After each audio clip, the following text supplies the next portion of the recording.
അന്നത്തെ മന്നവൻ നാളത്തെ യാചകൻ ഇന്നത്തെ സമ്പന്നൻ നാളെ വെറും യത്തീം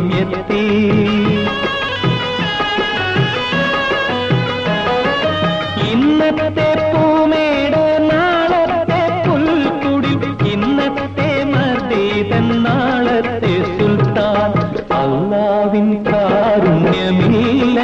ഭൂമി എല്ലാരും യത്തീമുകൾ